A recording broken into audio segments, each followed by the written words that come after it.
नमस्कार, स्वागत है आपका द इन्फॉर्मेशन में। आज हम बात करेंगे कि डीयू के फॉर्म में अपडेट कैसे करें, क्या क्या अपडेट कर सकते हैं, कैसे करेंगे। आज मैं पूरा करके दिखाऊंगा, तो आप लास्ट तक बने रहिए और कैसे कैसे करना है एकदम स्टेप बाय स्टेप देखते रहिए। चलिए सबसे पहले हम बात कर लेते हैं जो नया ऑप्शन है वो क्या है। जो आपको ये दिख रहा है अपडेट फॉर्म, तो यही है वो नया ऑप्शन। जी हाँ, बिल्कुल यही आया है जो नया है। इसमें करना क्या है, इसमें आप क्या क्या कर सकते हैं और क्या नहीं कर सकते। पहले हम बात कर लेते हैं हम क्या क्या अपडेट नहीं कर सकते। तो इसमें हम जेंडर और कैटेगरी अपडेट नहीं कर सकते। मतलब कि अगर आप फीमेल हैं तो आप फीमेल ही रहेंगे, अगर आप मेल हैं तो आप मेल ही रहेंगे। अगर आपने कैटेगरी की बात करें तो कैटेगरी में अगर आपने ओबीसी से भरा है तो आप ओबीसी में ही रहेंगे, आप जनरल नहीं हो पाएंगे, आप चेंज नहीं कर पाएंगे। आप ये कर सकते हैं कि जो ओबीसी आपने पहले किया, पहले जो अपलोड किया हुआ था, लेकिन अब आपने अपडेट करा लिया ओबीसी, आपने सेंट्रल का बनवा लिया या रीन्यू करवा लिया है, तो आप उसको डिलीट करके दोबारा अपलोड कर सकते हैं। तो ये आप कर सकते हैं। लेकिन आप कैटेगरी ऐसा नहीं है कि आप एससी से ओबीसी में चले जाएं, ओबीसी से एससी में चले जाएं, ऐसा नहीं हो सकता, बिल्कुल भी नहीं हो सकता। आप ये बात समझ लीजिए। और इंट्रेंस सेक्शन, आप जो इंट्रेंस और मेरिट बेस पे आपने सेलेक्ट किया था उसे भी नहीं अब चेंज किया जा सकता। तीसरी बात, आप स्पोर्ट्स सेक्शन मतलब खेल कूद वाले सेक्शन से अगर आपने भरा तो उसे भी नहीं चेंज किया सकता। और अंतिम है ईसीए से भी आपने अगर फॉर्म भरा है तो आप उसे भी चेंज नहीं कर सकते। सिर्फ आप चेंज कर सकते हैं फोटोज। अगर आपने फोटोज को अपलोड किया है, अगर आपको अच्छी नहीं लगती तो आप दोबारा उसे अपलोड कर सकते हैं। और जो आपको मार्कशीट जो आई है डिजी लॉकर पे, आपको वो 12th की मार्कशीट अपलोड करना है। लिस्ट अपलोड वाले पे क्लिक करते हैं तो यहाँ पे आपको 3 पेज मिलता है, पेज नंबर 1, पेज नंबर 2 और पेज नंबर 3 पे। हम पेज नंबर 1 पे हैं। यहाँ पे हमारी पर्सनल डिटेल्स हैं, नाम है और बहुत सारी चीज़ें। तो अगर नाम में कहीं गड़बड़ है या कुछ और गड़बड़ है तो आप उसे बिल्कुल चेंज कर सकते हैं और चेंज करके आप आगे बढ़ सकते हैं। और ऐसे आप नीचे तक जाएंगे तो नीचे तक आपका जो भी है मोबाइल नंबर है, जो भी सब कुछ चेंज हो जाएगा, लेकिन जेंडर और कैटेगरी चेंज नहीं होगी।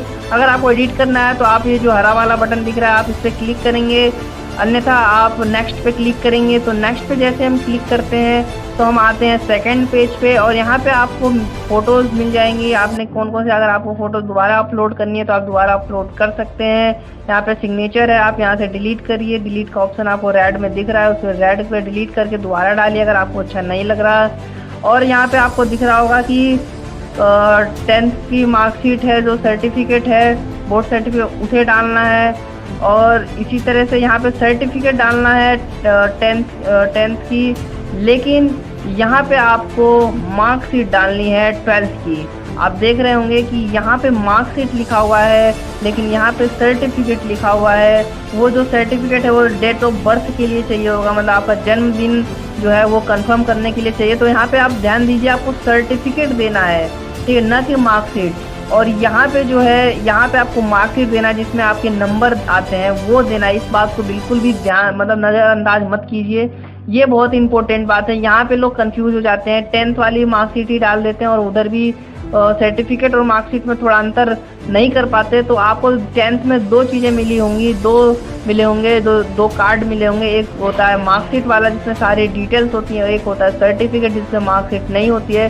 तो आप जिसमें मार्क्स नहीं है वो यहाँ पे डालना है जो सर्टिफिकेट लिखा हुआ है, ठीक है।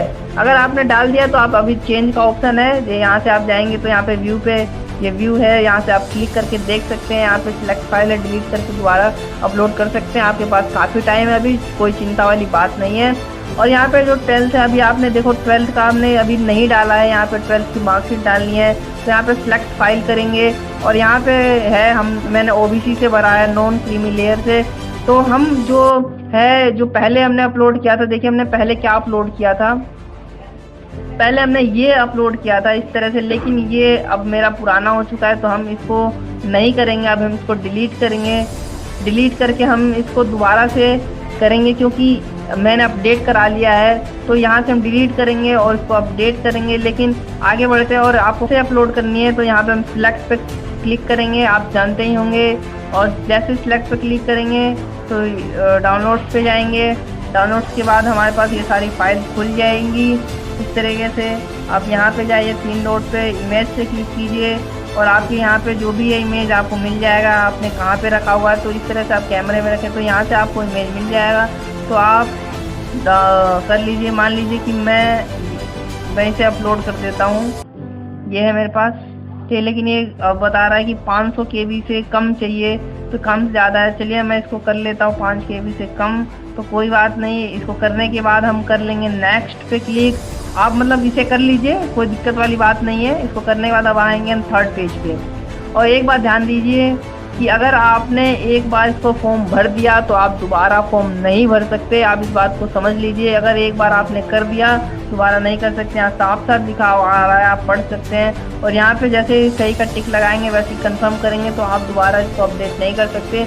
तो इस बात को ध्यान दीजिएगा। मैंने अपना किया नहीं है, तो बस मैं आपको बता रहा था यहाँ तक, मतलब यहीं तक इसका लास्ट प्रोसेस है। इसके बाद कुछ नहीं होगा, आपका सबमिट हो जाएगा, कंप्लीट हो जाएगा। फिर अगले महीने में कट ऑफ आएगी, तो आपको कट ऑफ देखना है। और आप कहेंगे तो मैं कट ऑफ पे भी वीडियोस बना दूंगा, कैसे देखी जाती है कट ऑफ। तो कोई इसमें टेंशन वाली बात नहीं है, मैं रीवेरीफाई भी कर सकता हूँ। और अगर नहीं करना है तो मैं यहाँ पे सिंपली टिक करके कंटिन्यू कर दूंगा, क्योंकि अभी मैंने डिजी लॉकर से अपने 12th की मार्कशीट नहीं किया है। अगर आपको 12th की मार्कशीट डिजी लॉकर से निकालना है, वही वाला डालना है, उसी को अपलोड करना है। वहाँ से स्क्रीनशॉट या डाउनलोड करके आपको यहीं पे अपलोड करना होगा। डिजी लॉकर वाला ही लगेगा जो हम पहले निकालते हैं अलग वेबसाइट से, वो नहीं करना है। तो आप सर्टिफिकेट और मार्कशीट के बीच में अंतर को समझिए, इसको डालिए। तो यही रहा, यहीं तक है। धन्यवाद, टाटा बाय बाय। अगर और भी कोई क्वेश्चन रह गया हो मुझसे या कुछ छूट गया हो तो आप मेरे से प्रश्न कर सकते हैं, मैं आपको उत्तर जरूर दूंगा। मुझे सपोर्ट कीजिए और प्लीज़ सब्सक्राइब कीजिए बटन को, बेल आइकन को दबा दीजिए ताकि आगे की इन्फॉर्मेशन आपसे मिस ना हो। Thank you, tata bye bye.